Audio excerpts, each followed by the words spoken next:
Hello YouTubers, I thought it was time for me to show you some new records from my collection that I've been buying the last couple of weeks or last month or so, and that I've been listening to and found, okay, maybe this is actually worth showing in another video.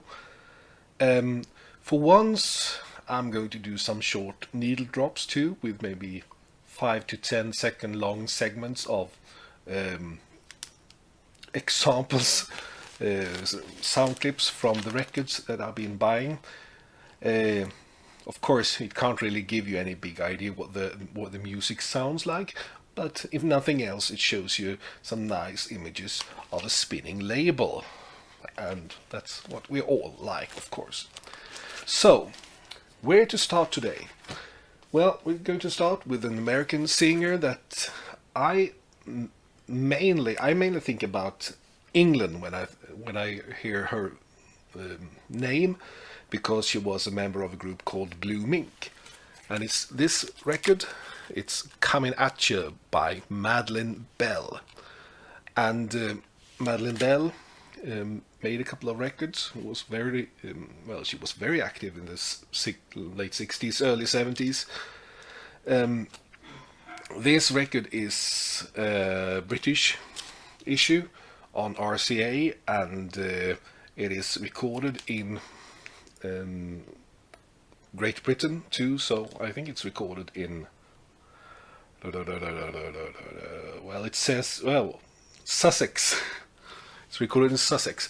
So this is one of the artists that can be a bit difficult to place, because okay, she's a bit soul, a bit pop. Shall I place her among the American artists because she is American, or shall I place her among the British artists because she was mainly active on the British stage? I don't really know. So, but anyway, great album from 1973, with a great singer that is a bit forgotten today. But I can pop you off before you know it. Okay, over to the next one. Lately I've been having a bit of luck with this artist. I've been looking for her records for a long time, and lately I've found them. Her records. I think she made 3 or maybe 4 solo albums, and today I got the only one that I didn't have before. I'm talking about Laura Lee. This is her first album, Love More Than Pride, even though she had quite a lot of experience from the gospel scene when she made this record. I think she had been active for several years recording singles. I think she used another name earlier. But then in the 70s, she turned into more of a soul singer. She made this first album, Love More Than Pride, on the Chess label from 1972, before she later joined the Invictus Hot Wax label of Dossier.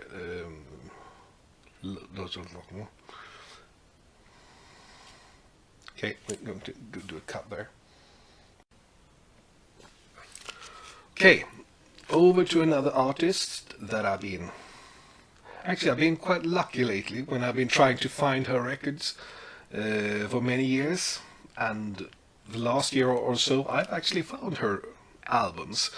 She started as a gospel singer and then turned into more of a soul artist in the 1970s, made some albums, and I've got them all apart from the first one, and the other day I got her first one as well.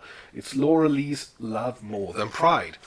And Laura Lee, this is on Chess from 1972. She would later join the Invictus and Hot Wax label, and she would make a couple of more great soul albums. This is the first one.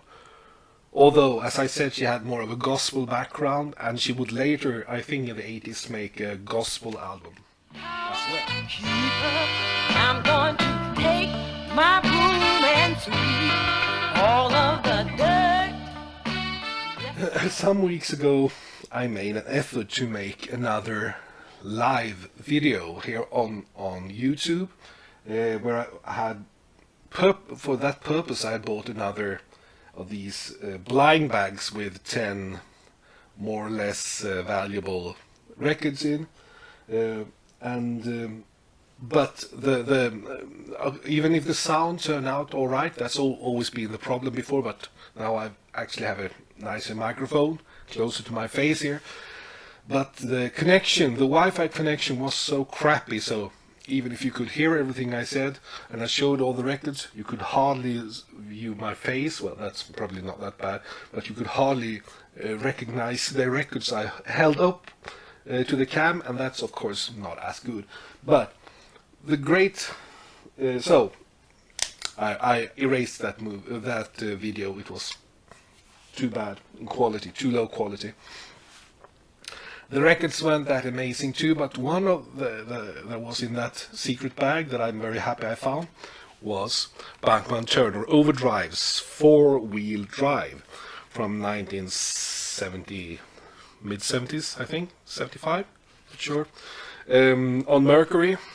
And for that price, it was an amazing purchase, and it's just a bit, well, got some fingerprints and got some scuffs on the sleeve, but the record is in good condition and sounding great. A bit, yeah, it wasn't in perfect condition, but it works, and it's a great album. Been a bit curious on Bachman Turner Overdrive for some time, but haven't really made any effort to find any of their records before. Recorded in Toronto, Canada, back then, and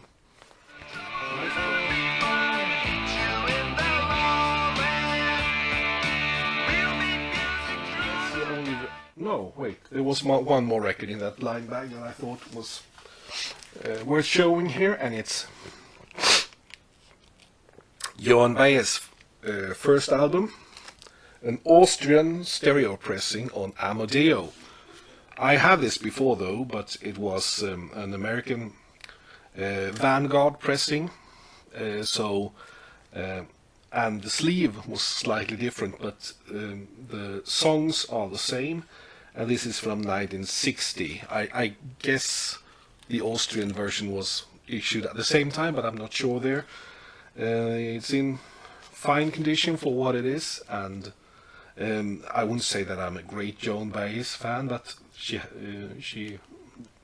doing some great songs here, like All My Trials and House of the Rising Sun, among others. So that was also in the blind bag, so that's nice.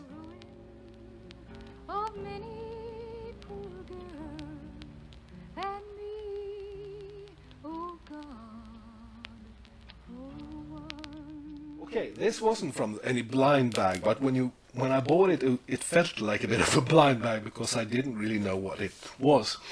And here we're talking about the old illegal bootlegs. And I don't really care that much about buying these bootlegs, but this was of course a bootleg that I haven't seen before, and it's with one of my favorite artists, Paul Simon. The Paul Simon solo album. And it's pressed in white and black splatter vinyl.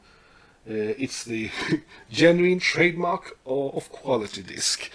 You recognize this little pig here that we've seen on many bootleg discs. It doesn't say anything. There's no inlet or anything, but when I listen to it, it is the recordings that he made in the mid-60s when he was in England for his solo album, the Paul Simon Songbook. It seems as if he wasn't that pleased with the result, because later he made sure that the record wouldn't be repressed or reprinted or anything re-released, reissued in any way. Up until I think the early 2000s when it was finally issued on CD. So this was, according to Discogs, issued in 1971, and that was of course the year after Simon and Garfunkel split up, and the year before Paul Simon had issued his first, really his second, but well, you know what I mean, solo album, the first solo album after Simon and Garfunkel, called Paul Simon. So maybe some people thought that, okay, this is the upcoming solo album, but in a kind of different, well, in the early access version. But it wasn't. It's the same songs that you find on the Paul Simon Songbook album from 1965. 23 years old, the day he died.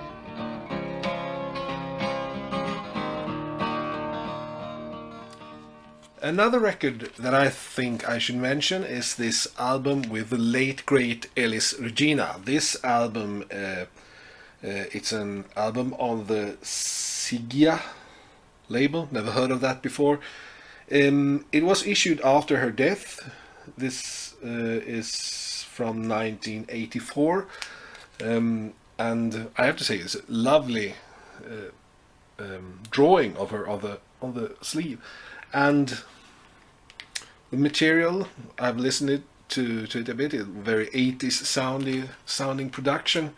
So I'm not really sure what kind of issue this is. Whether it was something that she had started recording but not finished before her untimely death, or whether they've taken some old recordings of her and put some very typical of the time arrangements to the music, because it sounds a lot like 1986 when you listen to it.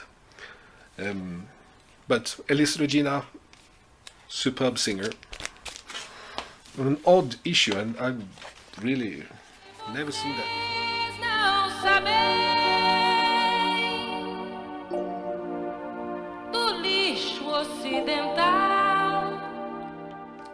Time for another record in this Ace series with old recordings from the past, often focused on girl singers and girl artists. It's this compilation Girls with Guitars Take Over. As always, in nice colored vinyl and with some really more or less obscure recordings taken from different singles and LPs. We have a Swedish group on this compilation.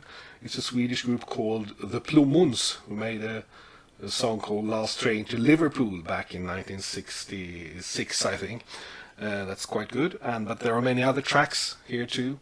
The people at Ace, they really know how to track down these really obscure songs and obscure recordings that many of us enjoy listening to much later. Some of them are really good, some of them are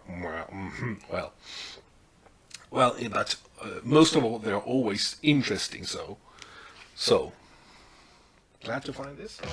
Someone turn up the only light, and I know I had to miss.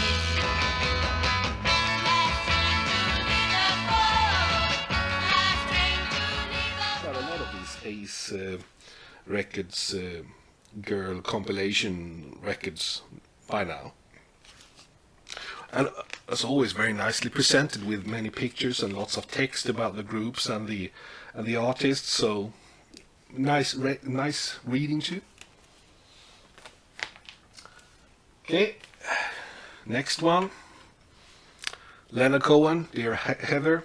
Not going to say that much about this. This is from 2004, and I've been lately trying to get hold of more of Leonard Cohen's old records. I had maybe 3, 4, 5, or maybe 5 of his records before he passed away, and of course, I didn't really have that much of his later material after I'm Your Man, Man from 1988, but didn't really bother that much about the later issues, but I've been starting to having a look at them now. I haven't got his last album yet, but I'm sure I'll get it sooner or later. I mean, Leonard Cohen is always Leonard Cohen, and this is probably just as good as most of his other records. Thinking more of them, thinking not, eating food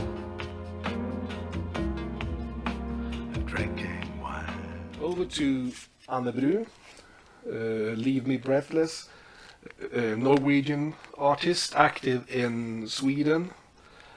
She has just issued an album with her favorite songs, cover versions of her favorite songs, although she's mostly known for making quite good songs herself. But this is, well, we have got songs like Always on My Mind, I Want to Know What Love Is, Unchained Melody, Girl from North Country, lots of I think all of the tracks are more or less famous.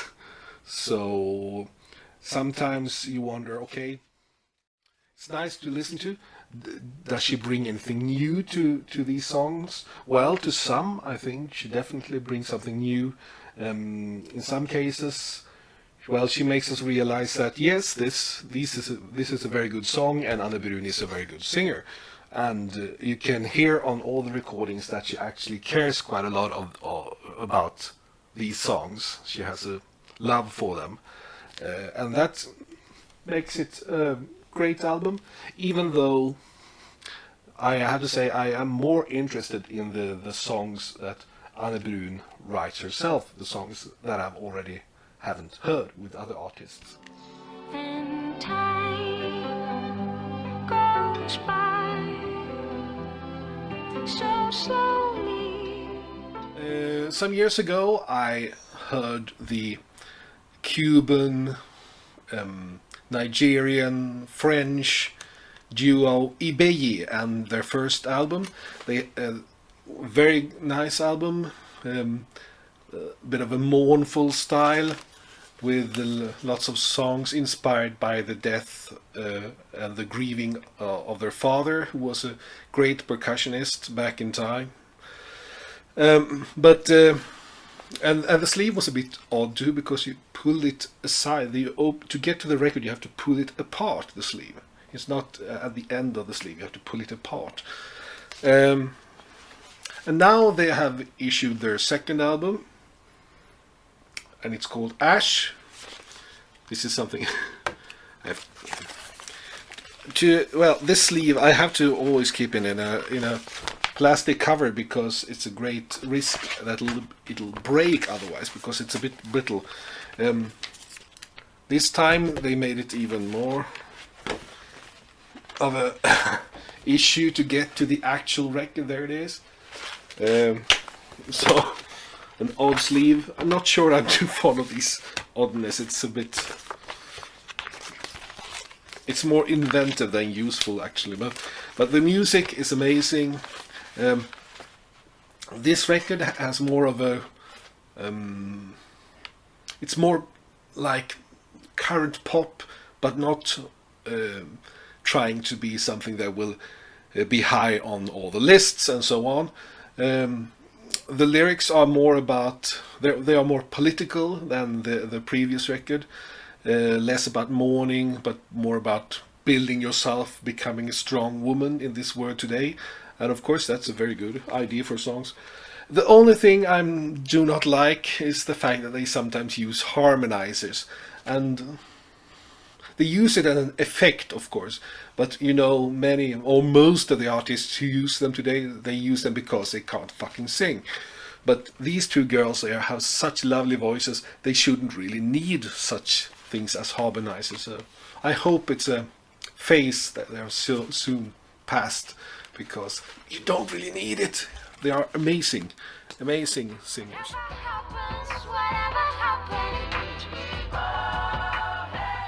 Speaking about weird formats, I have here a 12-inch single with the Pasadena Roof Orchestra from 1978 with Pennies from Heaven. It's taken from the album A Talking Picture.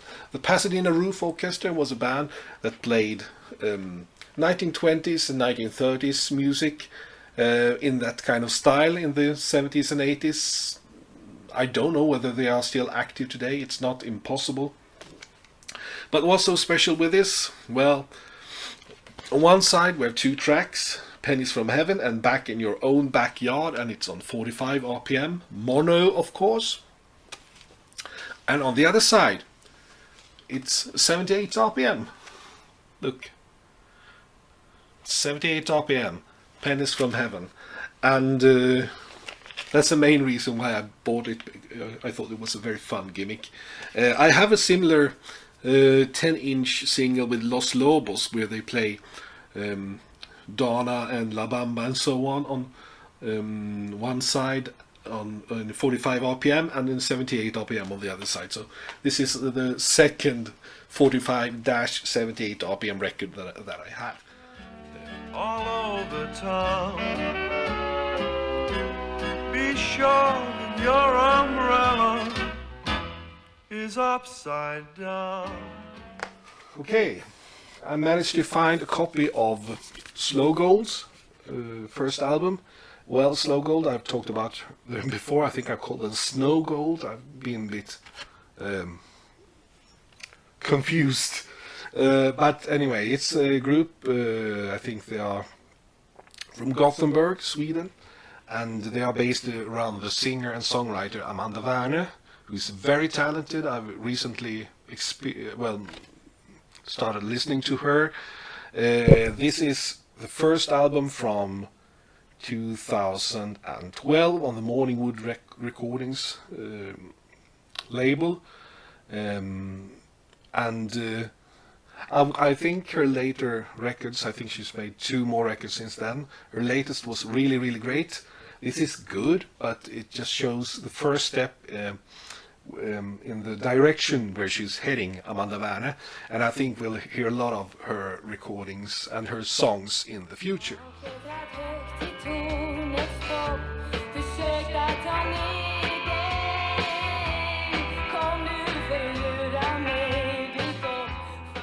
Then we have an old classic that I already had on vinyl, but I had a quite boring 1980s pressing on the Edsel label. Now this is a new pressing, so it's not an old original one, but at least it's on Columbia CBS.